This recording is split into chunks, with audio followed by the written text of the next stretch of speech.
spillways and threatening to overflow into neighboring settlements and causing devastation downstream in Garissa and Tana River counties. Sadly, we have not seen the last of this perilous period, as the situation is expected to escalate. Meteorological reports paint a dire picture. The rains will persist, increasing both in duration and intensity for the rest of this month and possibly after. The Meteorological Department and the IGAD Climate Prediction Application Center have issued a stark warning. Kenya may face its first ever cyclone. This cyclone, named Hidaya, could hit any time and is predicted to cause torrential rain, strong winds, and powerful and dangerous waves, which could potentially disrupt marine activities in the Indian Ocean and settlement along the Kenyan coast. Our country must act decisively and swiftly to mitigate the devastating impacts of the present crisis and protect life and property. The loss of human life, displacement of people, and destruction of property has been most profound within fragile ecosystems, on which the government has taken the following steps.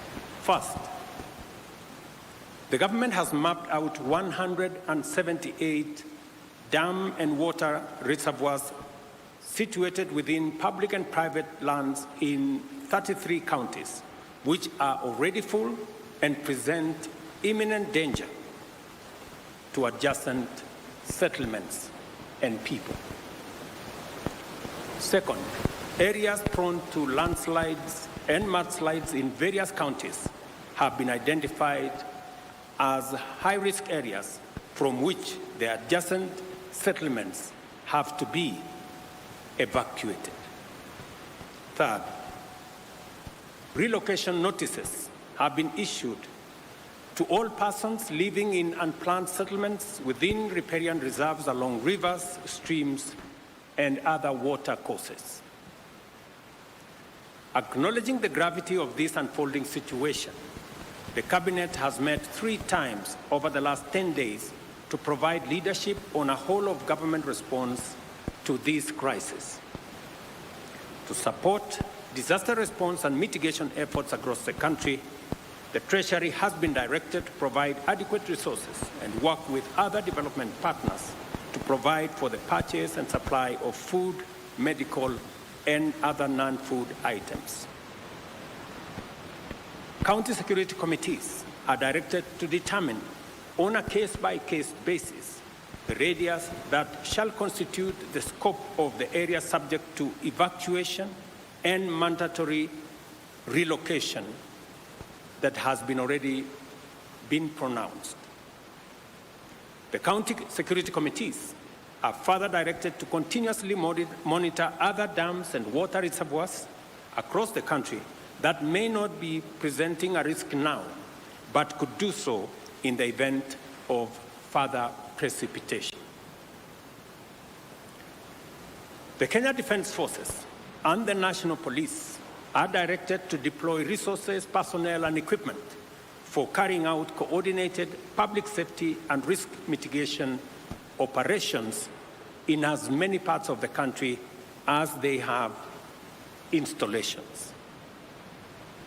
Security agencies are further directed to enlist the support of the National Youth Service and work with the National Government Administration officers to respond to this emergency, including ensuring timely, orderly, and human evacuation of all persons at risk. Cabinet secretaries will spearhead disaster response and mitigation efforts across the country, and to this end, ministries, departments, and agencies are directed to work closely with the National Disaster Operations Center and security agencies to ensure the whole-of-government approach to the management of the prevailing crisis. The government, working with stakeholders, has put in place adequate measures to provide temporary shelter, as well as food and non-food essential supplies. The ministry responsible for special programs is directed to work with development partners and relevant humanitarian organizations to mobilize adequate food and non-food supplies to support all affected persons in every part of the country. The Ministry of Agriculture and Livestock Development, through the National Cereals and Produce Board, is directed to make available food supplies in government stores to support this effort. The Ministry of Health is directed to work with development partners, including the World Health Organization, AMREF, Red Cross, UNHCR, World Food Programme, and other relevant humanitarian agencies to mobilize resources and logistical support to avail essential drugs, food, and other medical supplies to those affected. The Ministry of Interior is directed to coordinate the relocation and evacuation of the affected members of the public, identification of sites for temporary shelter for displaced persons, and supervise the overall support program. The Ministry of Education is directed to postpone the dates of reopening of all schools in the country for the second term until further notice. Members of Parliament are requested to reorganize the CDF allocations to prioritize reconstruction of school infrastructure that has been damaged as a result of the floods ravaging the country.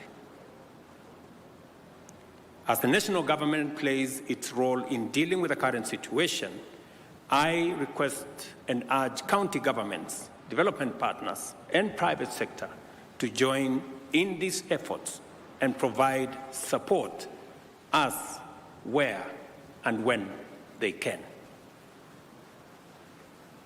In Nairobi, settlements in riparian reserves have complicated the response efforts and compounded and aggravated the risk to human life, safety, and property destruction.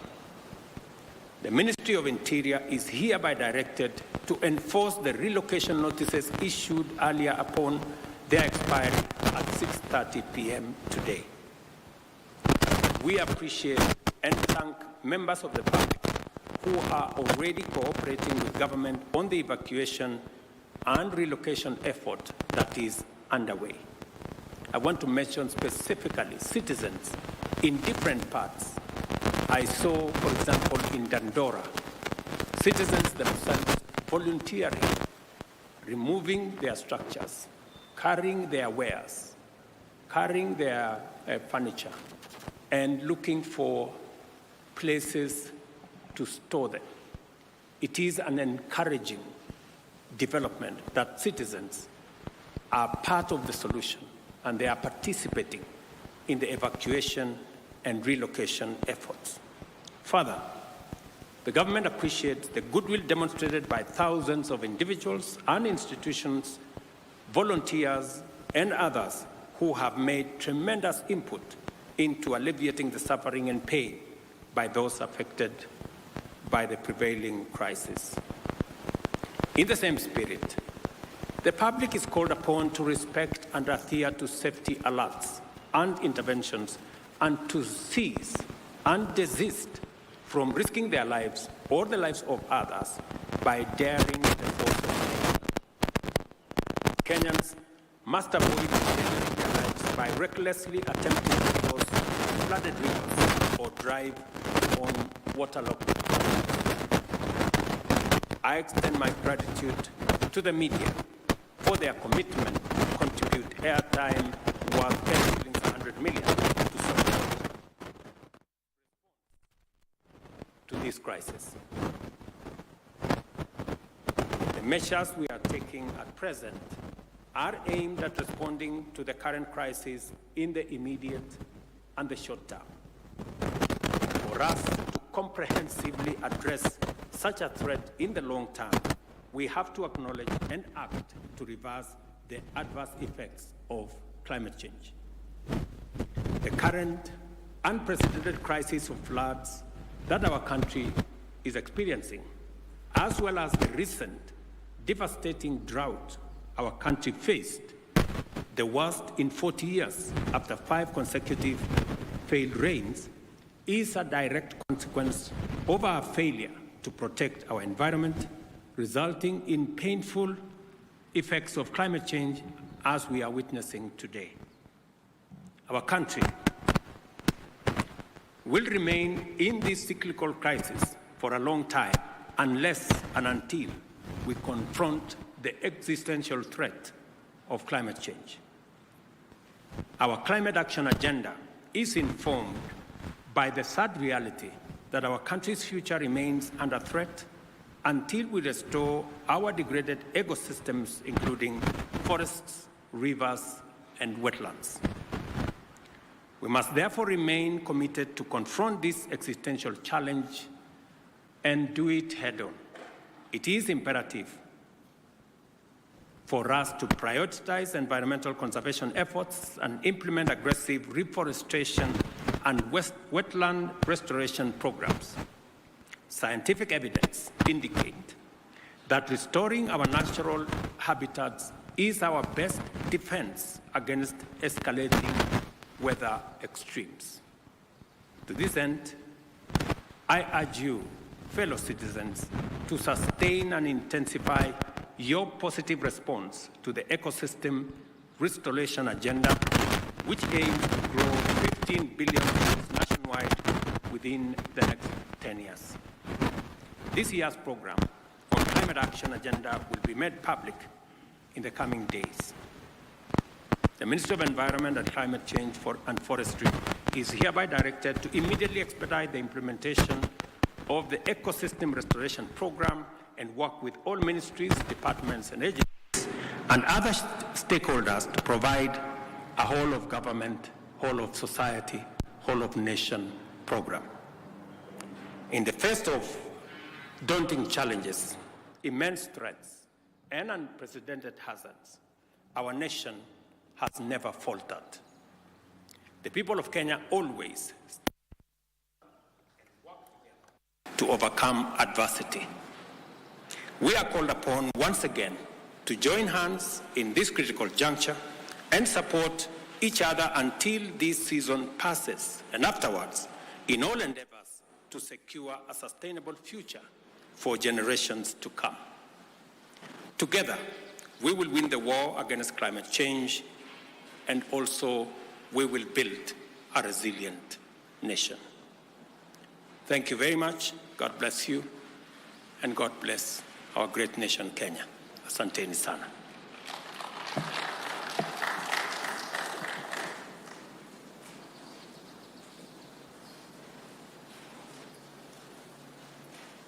Thank you very much. Your Excellency, my name is Mwangi Maina from Inoro TV.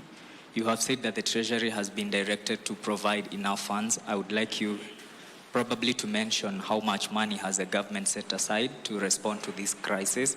Again, you have asked the county governments to work in collaboration with the Ministry of Interior. We have seen some counties have already started setting aside money to respond to this crisis. So how will the national government and the county government work hand in hand to ensure that there is a seamless response? Thank you. We have 3 things in quick succession. Treasury has been mobilized to, number 1, prioritize disbursements to counties to make sure that counties have the necessary resources to deploy intervention to manage this crisis. Number 2, we have also directed Treasury to provide resources to our NGCDF and members of Parliament to prioritize the reconstruction of school infrastructure that has been destroyed by the floods. Number 3, we have also directed the Treasury, working with the Ministry of Roads and Infrastructure and our military, to provide resources for roads, bridges, and other travel infrastructure that has been destroyed by the roads, by the floods. And we have asked Treasury to work with the resources they have, engage with development partners, and we are also encouraging the private sector to step forward. In fact, private sector persons, individuals, and organizations who wish to contribute to this national effort, the Office of the Deputy President will coordinate that effort. And additional information on how citizens, private sector individuals, private sector institutions can participate in this exercise will be issued by the Office of the Deputy President.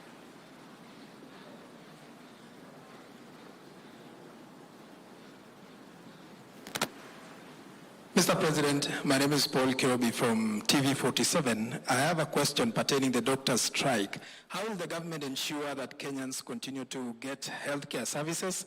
And another question, what is the status of the dams that were earmarked for the construction by the government? Thank you. I think let's keep to the subject of this press conference. Other matters will be handled differently. Thank you very much. Your Excellency, my name is Safina Ching from Citizen TV. I have a question. Most of the Kenyans are not sure where to go when they are receiving this warning that they should move to higher grounds. Probably just explain to us what exactly the government has done to provide order and organize them to know where to go when they are told to move to higher grounds. Members of the provincial administration, members of the national government administration officers, our security agencies are already working with communities, with county government officials on identifying the areas that citizens can be relocated to. There is a whole of government process underway in different parts, especially in the fragile areas that we believe are dangerous and we need to evacuate citizens. So there is already a comprehensive plan run by the Ministry of Interior, working with county governments, working with communities on the ground, and that is why I was saying some community members have demonstrated tremendous patriotism and cooperation by being available to be evacuated, participating in the relocation exercise, and it is commendable that citizens themselves are taking charge of this process, working with members of the national government, the county government, and our security agencies. Naitwa Sarafu Nairobi kutoka KBC. Swali langu ni kuhusiana na ufunguzi wa shule. Itakuwaje kwa zile shule ambazo wanafunzi walikuwa washarejea shuleni, na vile vile kwenye Wizara ya Elimu tunatarajia kuweza kuona kusoma kupitia mfumo wa kidijitali? Wizara ya Elimu tayari kuna maagizo na maelezo ya vile mambo ya shule itaendelea kutoka hapa. Tumesema mashule yale yalikuwa yanatarajiwa kufunguliwa Jumatatu, sasa hayatafunguliwa mpaka pale mwongozo mpya utakapotolewa, na wizara inaelewa vile itashirikiana na waalimu na viongozi wa mashule kuendeleza sekta hiyo ya elimu kama janga hili litaendelea baada ya wiki ijayo. Serikali itatoa mwongozo zaidi baada ya wiki ijayo. Thank you very much. God bless you. See you next time.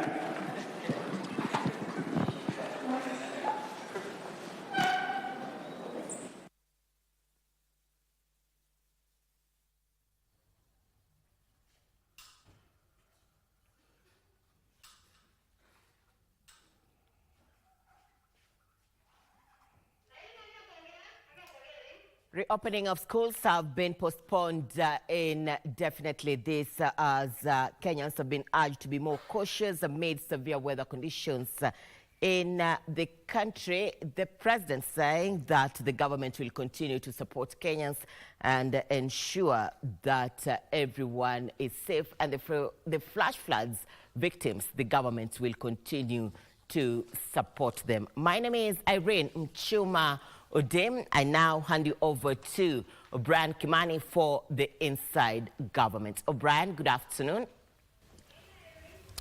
Good afternoon.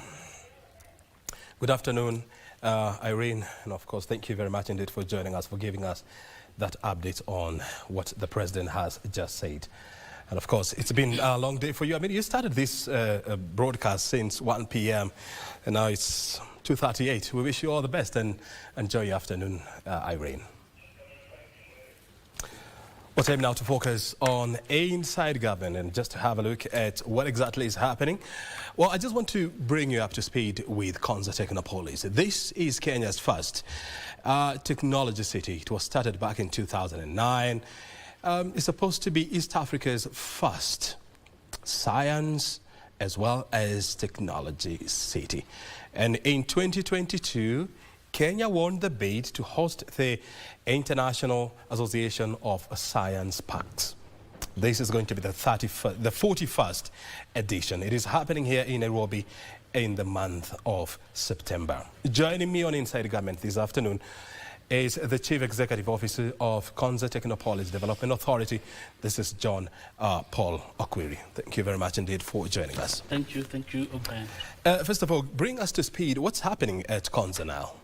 Thank you very much for hosting me today, O'Brien. Of course, we are in the phase 1 implementation of Konza Technopolis. We have been able to expedite the implementation of the phase 1 infrastructure, and we are now at testing and commissioning stage. We have also been able to completely implement and operationalize state-of-the-art national data center.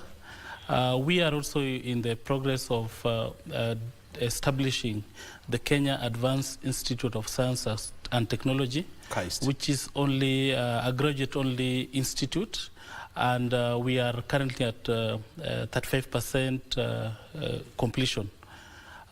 We are also host to Open University of Kenya, which was chartered last year through the where it was His Excellency the President who chartered, who witnessed and presided over the chartering of the university in August last year.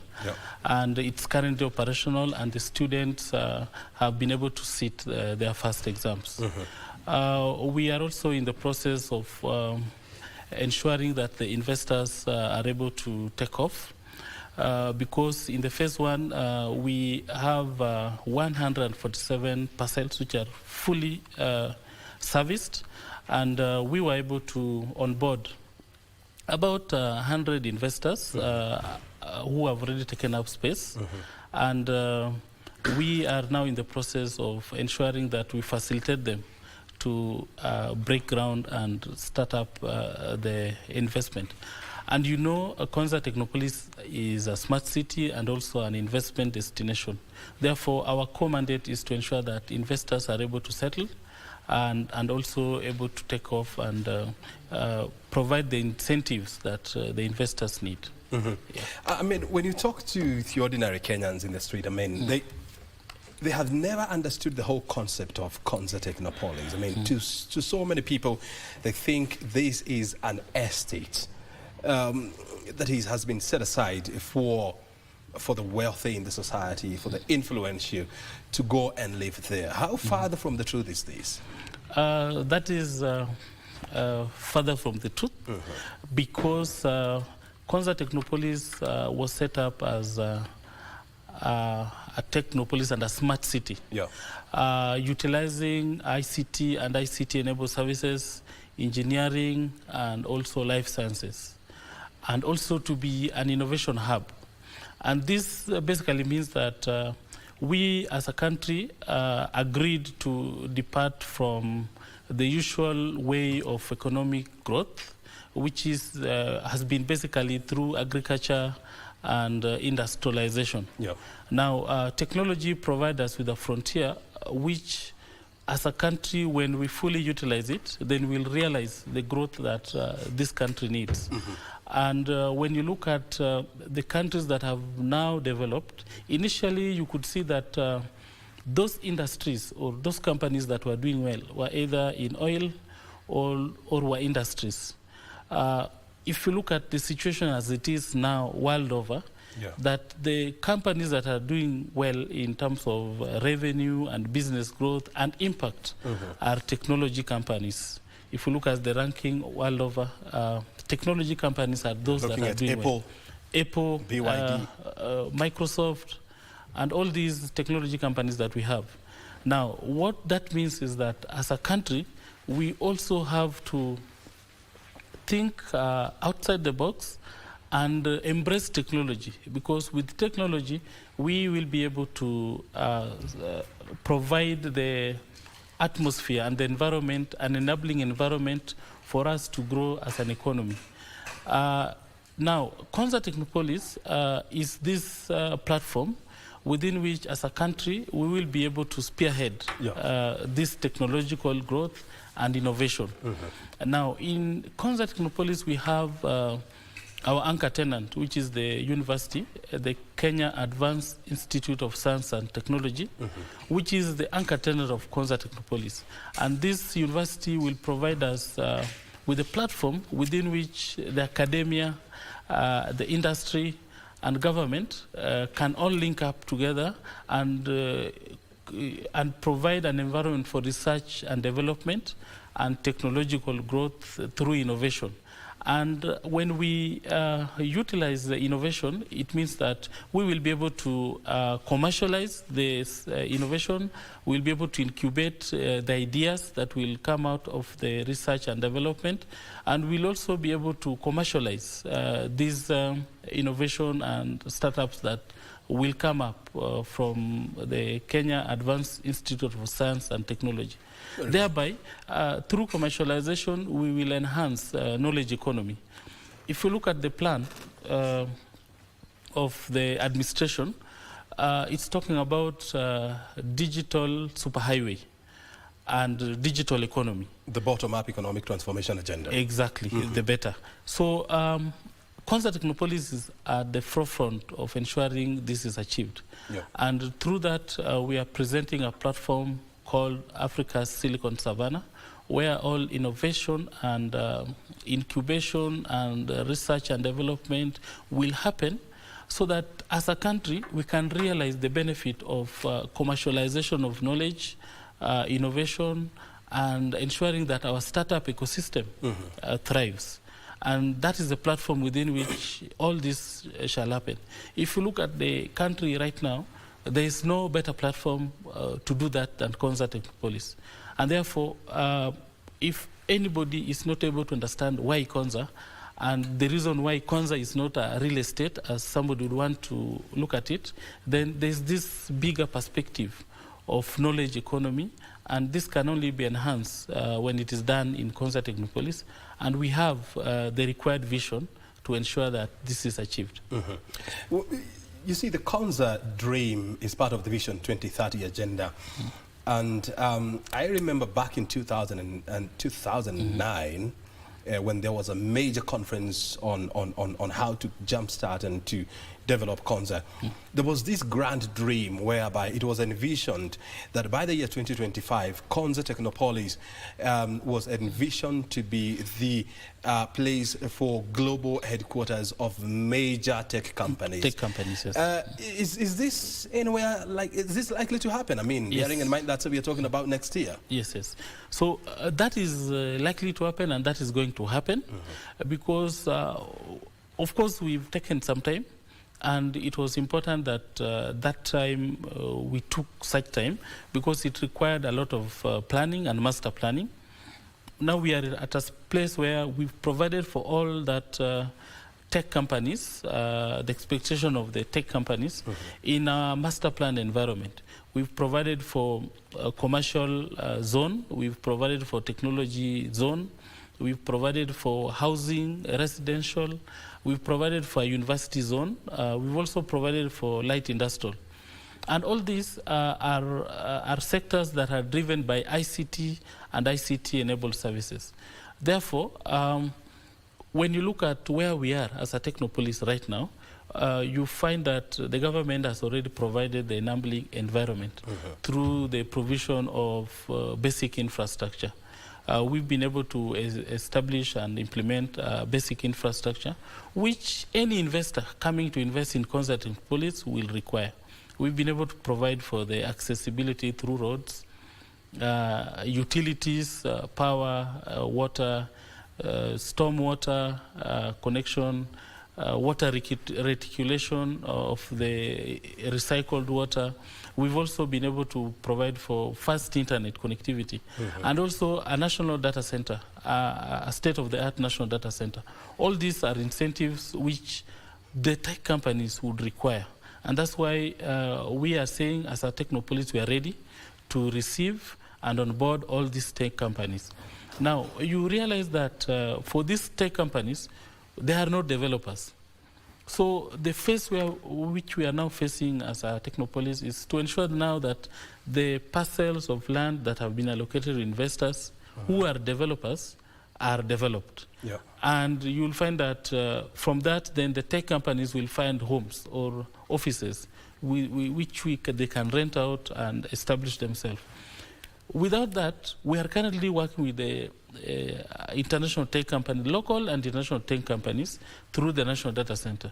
You know, with the technology, you don't need a house or you don't need an office. You can actually operate through the cloud, Konza cloud computing environment.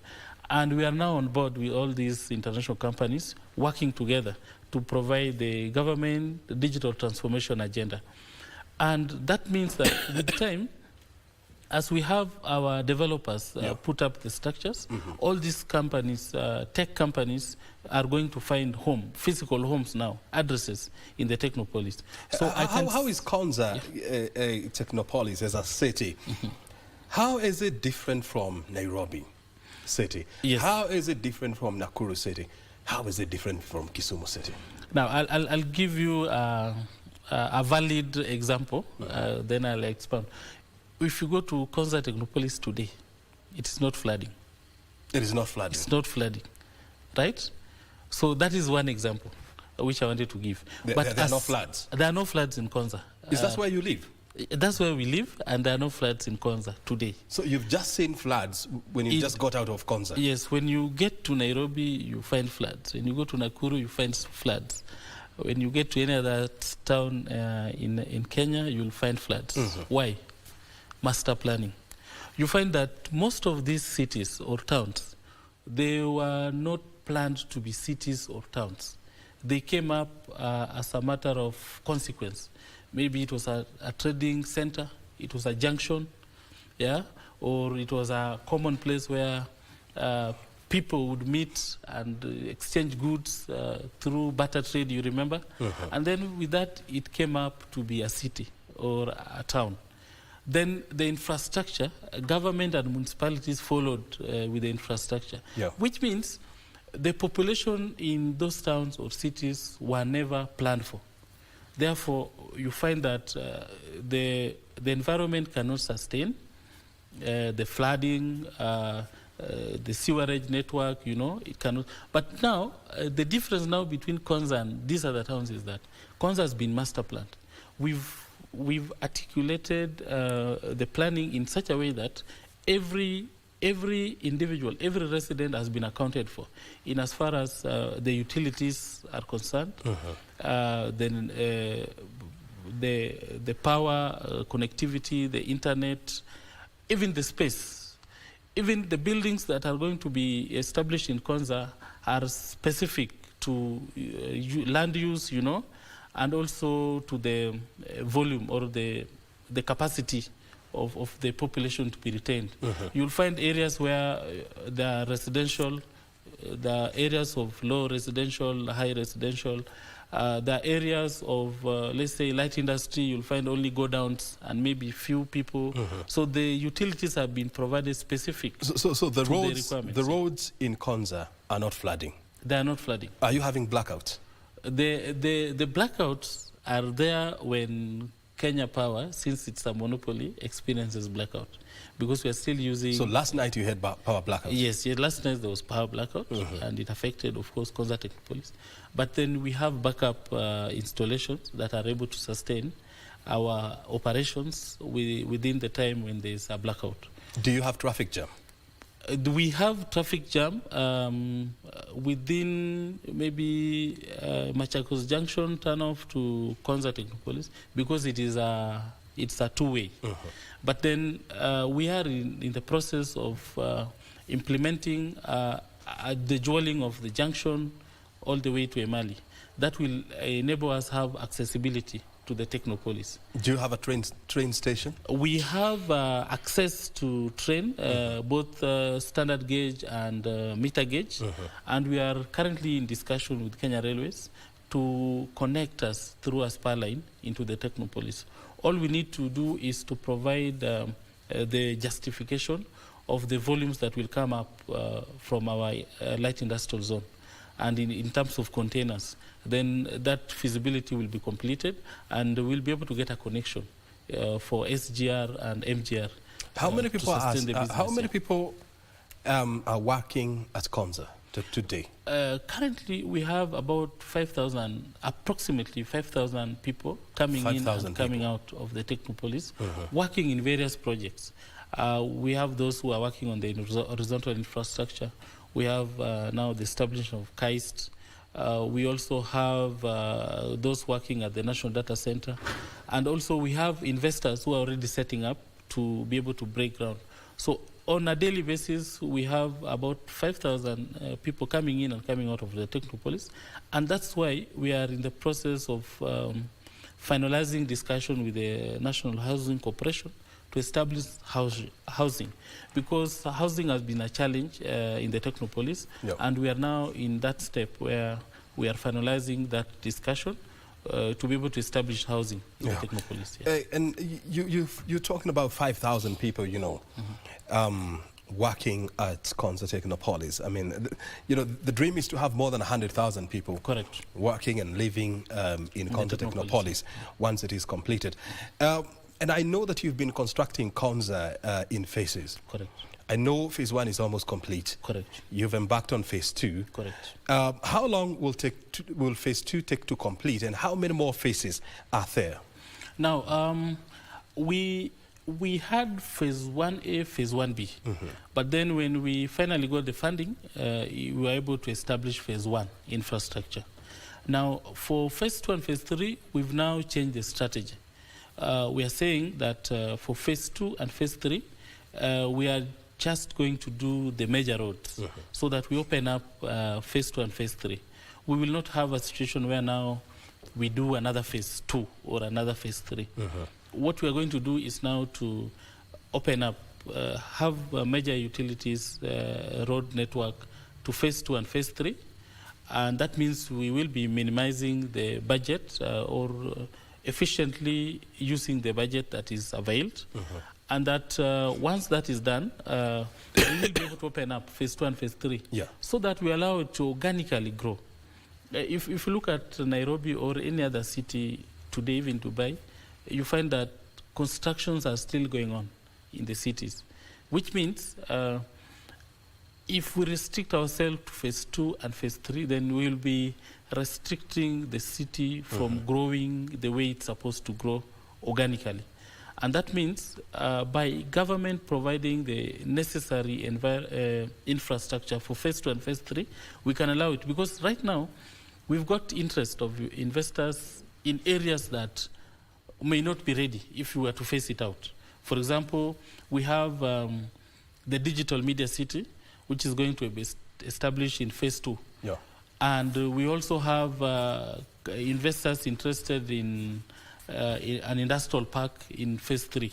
So if we wait until we finish phase 2 to get to phase 3, we may not be able to effectively manage investors' interests. Therefore, we have resorted to providing the required infrastructure in phase 2 and phase 3, just providing the major roads and then allow the investors now to grow organically and the city. There was a proposal to allow private investors, to drive the development of Konza Technopolis, whereby the government was just to provide the space. Then you have private developers coming in to provide both horizontal infrastructure and other infrastructure development. Do you think this is a good idea when you consider the fact that governments all over the world, they are slow in their turnaround time because of red tape and bureaucracy? Yeah. The idea is good because the government is not supposed to invest in business. Government is supposed to provide an enabling environment for business to thrive. So in the case of Konza Technopolis, it was right for the government to provide the necessary infrastructure. And that's what has been done. Now, the next phase is for private investors now to put in the money. And we've received a lot of interest from private investors, and we've allocated parcels, and now we are in the process of finalizing the designs and the permits so that they can begin construction.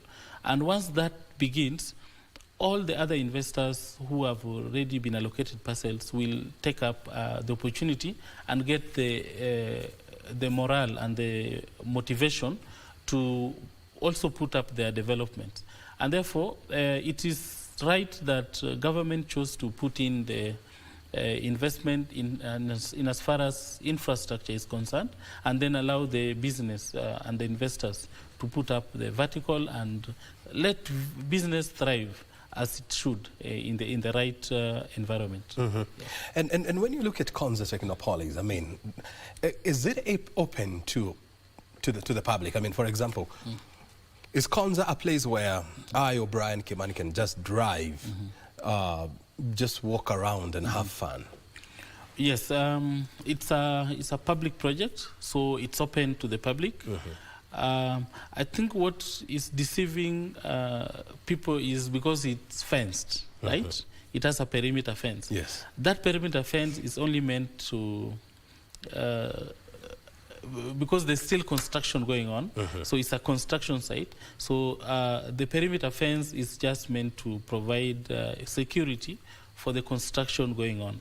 Every construction site, there has to be provisions to prevent and deter small theft and sort of. But then it's an open space. Any member of the public can walk in and walk out of the Technopolis. But we are now working, now that we've finished phase 1, we are now working to open up various sites so that it can be accessible. And with this, we'll only do it through ensuring that all the roads leading to the city, we have accessibility to the city, and we are able to connect it to the existing road network. If you come today, you'll find that we've already finalized the connection of the road between Konza and the Mombasa Highway. So in the next few weeks, when you come to Konza, you'll be able to drive in and drive out of the Technopolis. So we've been able to do that. And in the near future, we'll be able to now get rid of the perimeter fence by ensuring that we provide the required security measures in as far as technology is concerned, ensuring we have surveillance cameras. Then we are also able to monitor the perimeter so that, again, we do not open it up from the perimeter fence, but then we deter insecurity situations in the city. Yeah. Very good. If you're just joining us, you're watching Inside Government live from Broadcasting House, which is our nav center here. And the clips that you have been seeing on your screen, those are the real images on the ground. And if my producer, Mogo, can put those pictures on the screen, just look at them. You have manholes, you have buildings, you have horizontal infrastructure, you have roads, look at those traffic lights. They are automated, they are cameras. So this is actually on the ground. I mean, if you have heard about Konza Technopolis and you thought it's just a dream, it is not. This is what exactly is happening there. There may be delays in the execution of some of these projects, but for your information and for my information, Konza is happening. It is real. It's a place that you can walk. You can drive there. You will see traffic lights, automated actually. And there are industries as well, and there are universities. So this is what is happening at Konza, and more is coming up. Okwiri, tell us about the planned wildlife corridor that is supposed to take place at Konza, and how far we are in actualizing that, because I can't wait to have my time to go and visit that wildlife corridor. Yes, in the master plan we've provided for 1,000 acres of wildlife corridor.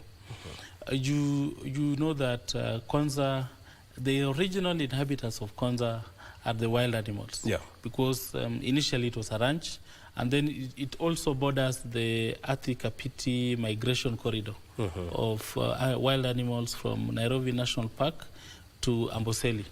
Therefore, where Konza is located, we had the original inhabitants who are wild animals, and we've provided for them. In our biodiversity plan, we were required to provide for the wild animals, and we've established 1,000 acres of wildlife corridor. And we've already demarcated that, and all we need to do now is to liaise with the Kenya Wildlife Service and be able to provide the conservancy area for that. It needs to be gazetted. We've already applied for it, and very soon it will be gazetted, and therefore we'll have an area demarcated for wildlife. We are also using the same environment to establish our Konza Greening Initiative by planting trees in that zone, so that within time we'll have a forest, which is also a wildlife corridor, and therefore preserving the environment.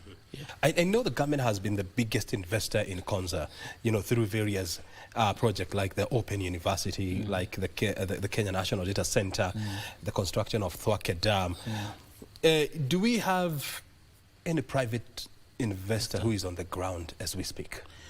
Yes, we have private investors who are on the ground. We have, in phase 1, we have about 147 parcels. Over 100 of the parcels have already been issued to investors. Now, have they started development? Now, I'm coming there. Yeah. So, out of the 100 in parcels that have already been allocated, we have investors who are now ready to break ground. You find that in our land disposition process, an investor is, we allow 18 months for any investor to mobilize, conclude his drawings and designs, and be able to be on the ground. You find that a majority of our subleases were registered last year, and therefore we are now in that phase where investors are submitting their drawings and design and are mobilizing to break ground.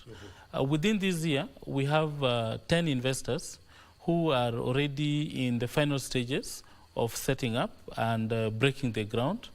By June, we shall have a few that will be able to break ground, and we've already planned with them, and we are in the final stages. And these are private developers, which means when this will happen within this year, we'll provide validation for the government to have invested so much in the infrastructure of the Technopolis. What caliber of investors are you talking about? We have investors in the education sector. We have investors in the ICT. We have investors in the level 6 hospital. And also we have investors in hospitality. And some also in housing and mixed-use development. All these are ready to break ground, and within June we will be breaking ground with a few of them, but then by the end of this year we shall have about 10 who shall have broken ground. What would you consider to be the biggest investment that you'll be breaking ground to? We have a level, level 6. a spine hospital. A national spine hospital. National spine hospital being implemented by the Association of Orthopedic, Kenya Orthopedic Association, and they'll be breaking ground soon. They've already finalized their matters of their funding, and that is one of the major projects that we have. We already had an investor in EcoCloud Green Data Center, which we settled in Olkaria, and to us that, amongst others, will be the biggest private investment that we've ever settled as a Technopolis. And this will build up to many other investors who are already in the pipeline to break ground in the Technopolis. Therefore, our focus as a Technopolis is right now on vertical infrastructure. And you know, this is private sector driven. And therefore, we are appealing to our investors, and we've already engaged them to set up their state-of-the-art institution development so that now we can attract more tech companies to find home in the Technopolis. If I was to drive around Konza, what are some of the salient features am I going to see there that I'm not likely to see them Anyway, in CBD yes. Of Nairobi, in Thika, in Kiambu, in Mombasa, in Meru? You will find a master planned city. Even from the aerial view, you'll be able to see that every parcel has been planned for to be in their space. You'll find that there's a road network which has been implemented in an articulate manner, in that all the underlying utilities are underneath. You'll find stormwater drainage that is working, where you'll not find floods along the road and everything. You'll also not be able to see overhead power lines running across, stringing the street lighting system and the rest. You'll also be able to see a state-of-the-art national data center that is sustainably certified. It's a platinum LED platinum certified. And you'll also be able to see an environment where well-articulated master plan is implemented. You will not be able to see shanties around the Technopolis because we've already master planned the buffer zone. You will not be able to see a very beautiful city and informal settlements around it, because working together with the three counties, we've been able to master plan and provide a master plan for the buffer zone, 10-kilometer radius, making the entire Technopolis area around 150,000 acres. That will be a master planned city, and that will not be, you will not be able to see anywhere else in the country. What are the chances of me being mugged or robbed inside Konza? There are no chances as at now, and we want the situation to stay as it is. And that's why you'll find that if you look at the photos or the pictures that you're looking at, you see a lot of smart poles. Those smart poles are installed with surveillance cameras, and we are able to monitor and see who comes in and who comes out of the Technopolis. This will be controlled from a command center. We've established a state-of-the-art security command center and a fire station, where all the security matters of the Technopolis will be observed and surveyed from. And this will provide us with ability to monitor what goes in and goes out of the Technopolis, and also be able to keep our environment and the road safe. So for now, you are not going to be marked, and it will continue like that, so that we implement the city. You have surveillance cameras. Yes. All over Konza City? All over the Technopolis. On the highways? On all roads, yes. Buildings? Buildings, yes. So you can't hide? You can't hide. And also in our building code, we have a building code, which has also provided for that. Any investor or any developer building his infrastructure in Konza must have solar water roof, yeah?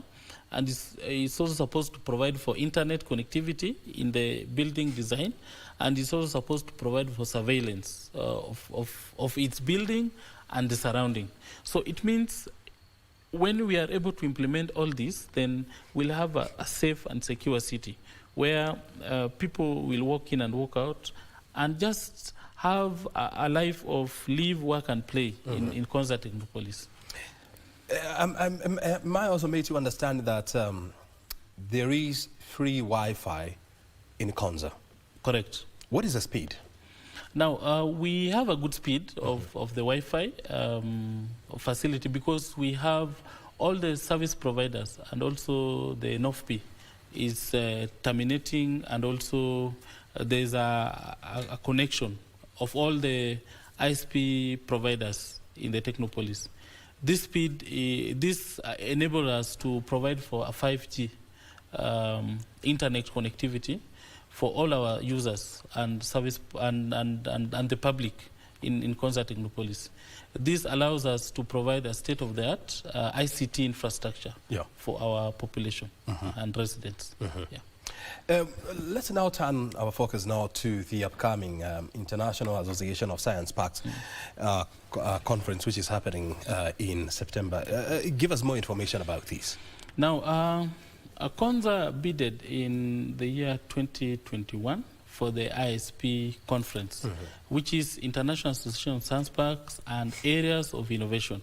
This is an association, a non-profit making association of all the science parks in the world. About 400 science parks are members, coming from about 65 countries. Now, this association normally hosts an annual conference, which is hosted by the members, and it moves from one member to another. In 2021, the host country was Spain in Seville. And then in 2022, it was virtual. It was virtual because of COVID. But then last year, we had it was held at Luxembourg, and in Seville, Kenya bidded through Konza Technopolis, and we were able to win against Quebec of Canada. And that gave us the opportunity to bring all the science parks into the country.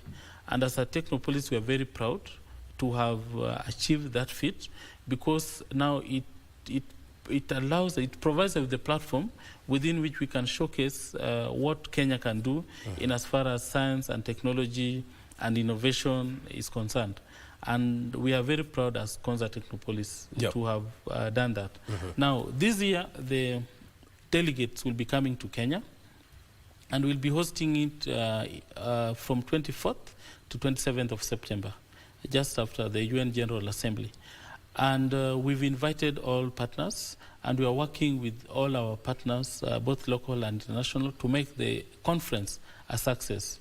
Now, what this means for the country is that for the first time, we will be having all the thought leaders in science, technology, innovation, and research in the country.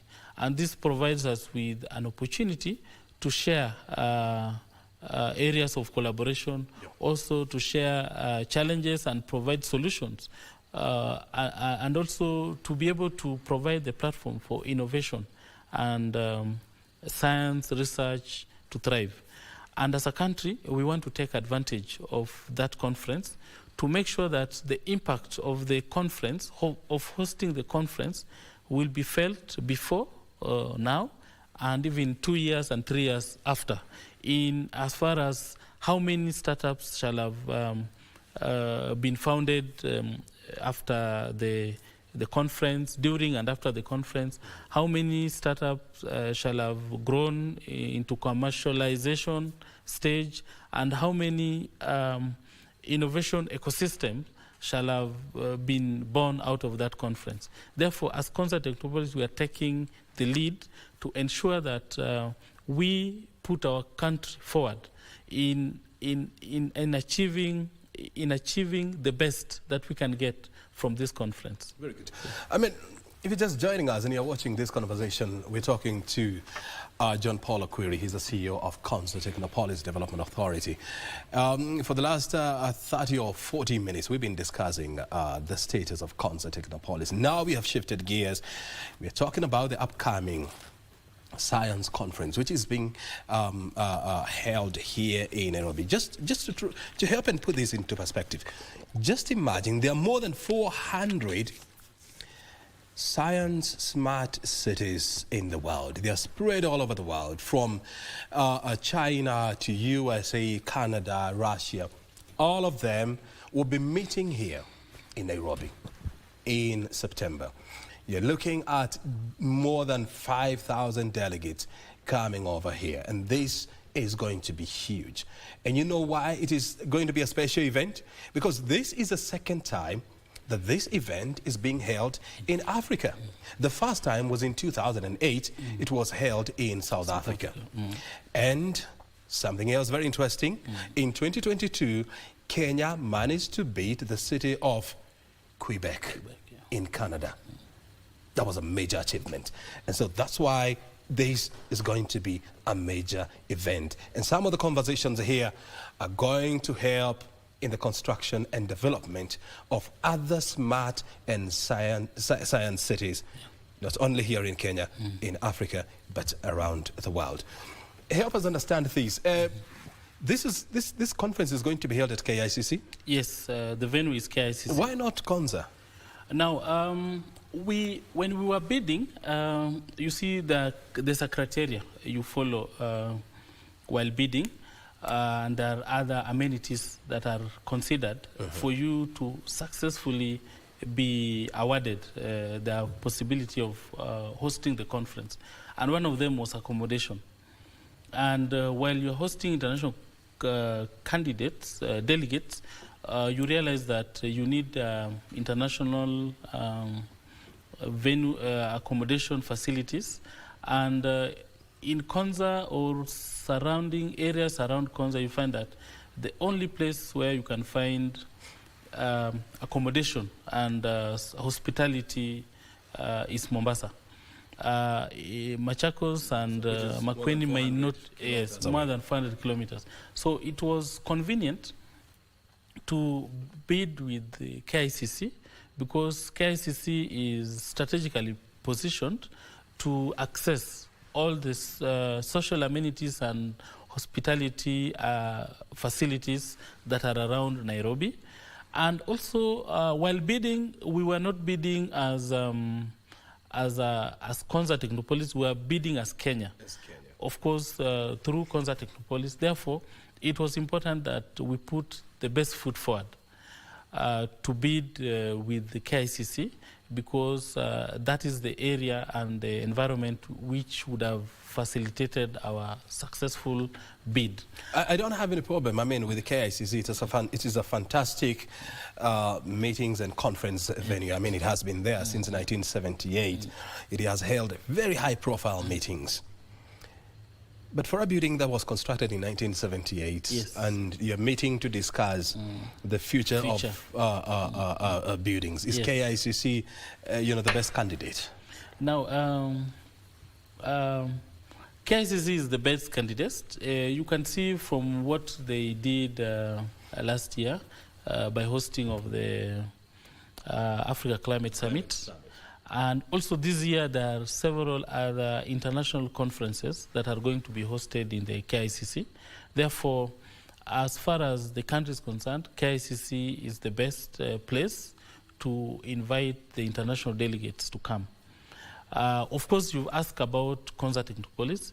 Now, we have other side events which will be running alongside the international conference, and some of them are going to be held in Konza Technopolis and other facilities that will be hosting the side events.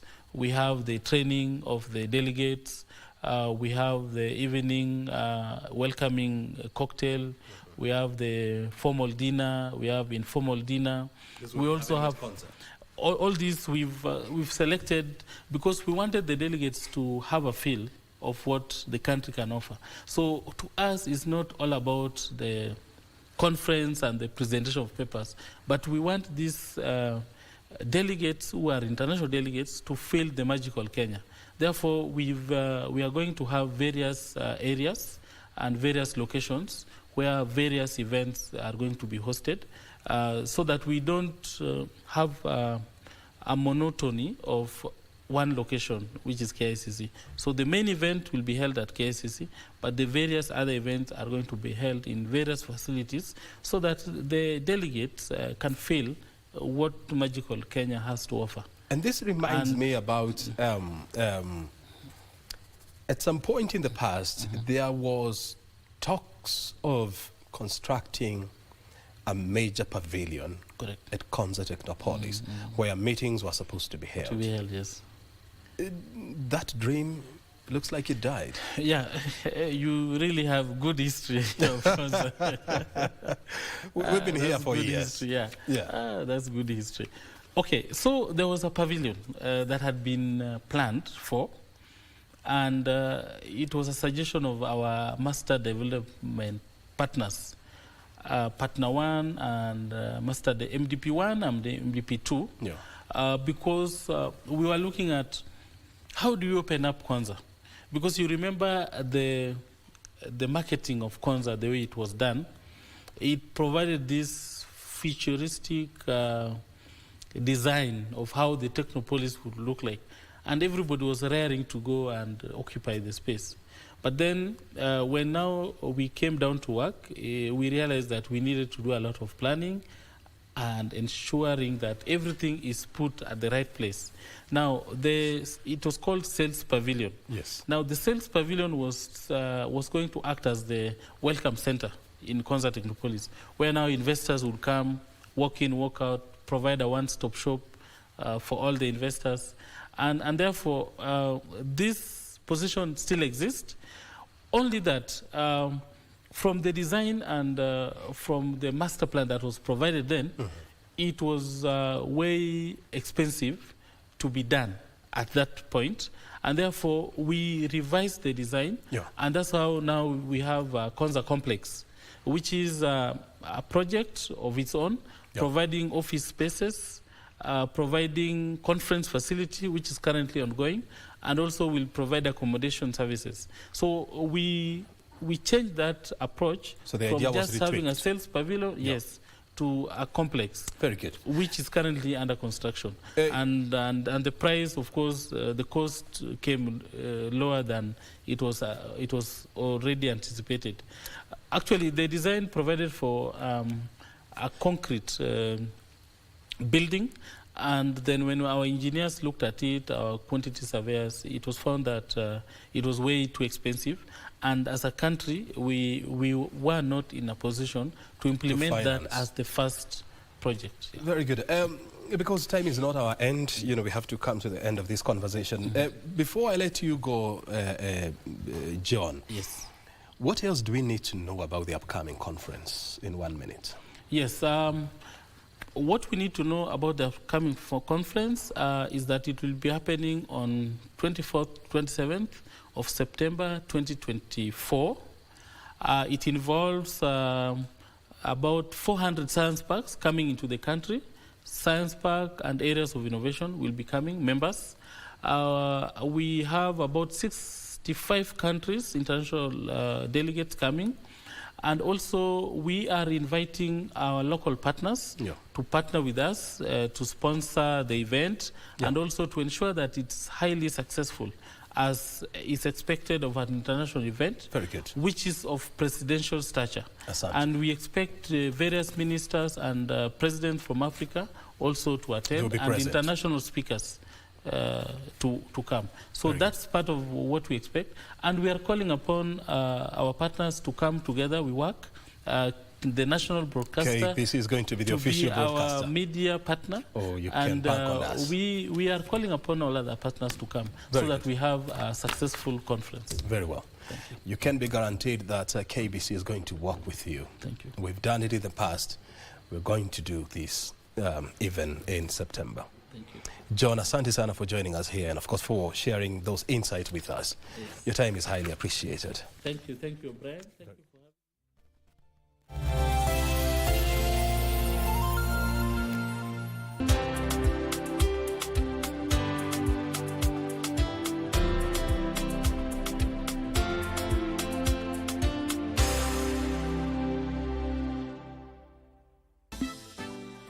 Haya, shape, You agree with Kamene that we are all daft? From her point of view, I can say yes. How will a blind person read another blind person? There goes another madman in the making. Let me just compose myself, Julia. Did this girl just call us Akilidun? Yeah, Kamene, not everyone is a walkover. You better shape up or ship out. You want me being featured in your music video, eh? I am telling you that is going to break all records you watch. Hafiz on my zest. Hafiz on my zest.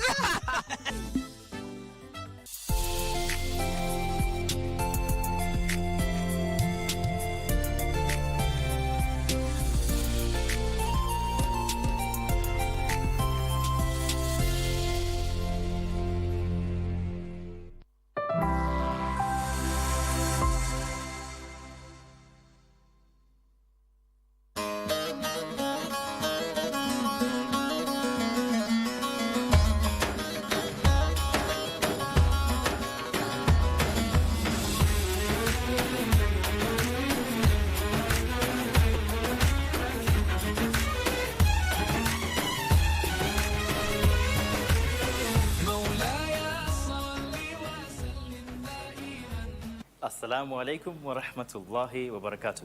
Karibu katika ukumbi wa Kiislamu ukiletewa nami Abdurazaq Ingutia. Katika kipindi chetu cha leo tutakuwa tunazungumzia dhikr, lakini kabla hatujaingia katika mada yetu ya leo, ningependa kwanza tutazame kaswida, kisha inshallah tumpishe shekhe ili aweze kutupa mawaidha.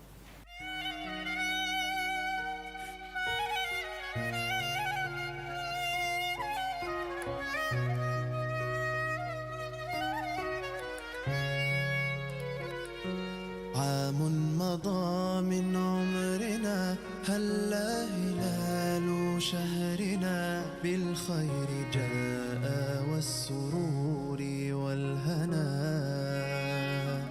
من فتحت فيه الجنان وأغلق باب النيران وسلسلة الشيطان لا تقرب هنا رمضان يا رمضان يا خيرة الأزمان قد أنزل القرآن على النبي العدنان يا قلبي فاز الصائمون القائمون الراكعون الساجدون الحامدون التائبون لربهم بالشهر هلت الأفراح في ليلة القدر الفلاح فاطلب من الله النجاح يجعلنا من أهلهم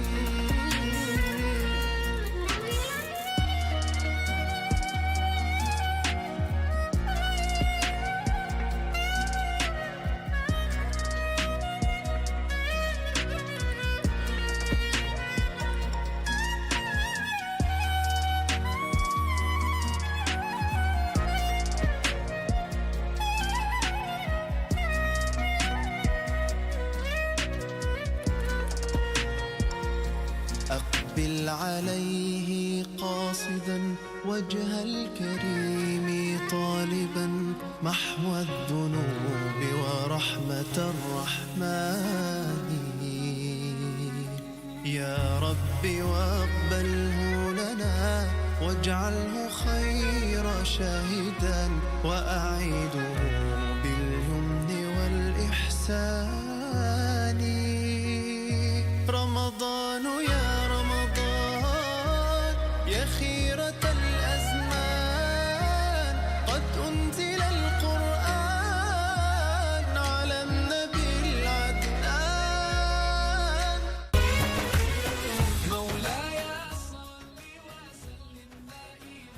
Kama nilivyokuwa nimekuarifu hapo awali ni kuwa tutakuwa tunazungumzia dhikr ama kumkumbuka Allah subhanahu wa ta'ala. Tutazungumzia manufaa yake na jinsi ya kukithirisha kumkumbuka Allah kama anavyotueleza leo hii katika kipindi chetu cha leo Sheikh Rashid Salim. Usende mbali.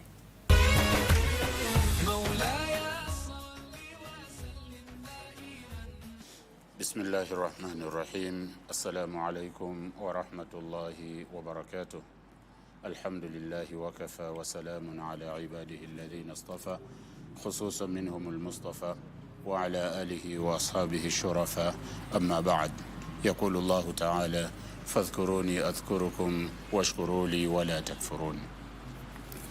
Tumshukuru Allah subhanahu wa ta'ala na kumtakia rehema bwana mtume Muhammadin sallallahu alaihi wasallam. Penzi mtazamaji, karibu kwa mara nyingine katika kipindi ukipendacho ukumbi wa Kiislamu. Leo biidhnillahil karim tutazungumzia kuhusu kumtaja Mwenyezi Mungu subhanahu wa ta'ala, adh-dhikr. Mwenyezi Mungu subhanahu wa ta'ala anasema fadhkuruni adhkurukum, nitajeni na mimi nitawataja, washkuruli wala takfurun, na munishukuru wala musinikufuru. Allah anatuamrisha tumtaje, anatubembeleza fadhkuruni, nitajeni. Hapa tunachopaswa kukiangalia sio kule kumtaja Mwenyezi Mungu subhanahu wa ta'ala, sio kule kumtaja Allah kwamba wewe umechukua wakati wako, nafasi yako, unamtaja tu Mwenyezi Mungu subhanahu wa ta'ala. Hili usiliangalie zaidi, hebu angalia adhkurukum, yeye atakutaja wewe. Wewe ukimtaja yeye atakutaja. Kati ya wewe ndugu yangu Muislamu kumtaja Mwenyezi Mungu subhanahu wa ta'ala na Mwenyezi Mungu kukutaja wewe, ni ipi inaweza kuwa hamu yako kubwa? Bila shaka mimi hamu yangu kubwa ni Mwenyezi Mungu subhanahu wa ta'ala anitaje, na Allah subhanahu wa ta'ala atanitaja wakati ambapo mimi nitakuwa ni mwenye kumtaja. Allah atanitaja kwa majina yangu na Allah atakutaja kwa majina yako wakati ambapo tutasimama sisi na tuchukue nyakati zetu za kumtaja Mwenyezi Mungu subhanahu wa ta'ala.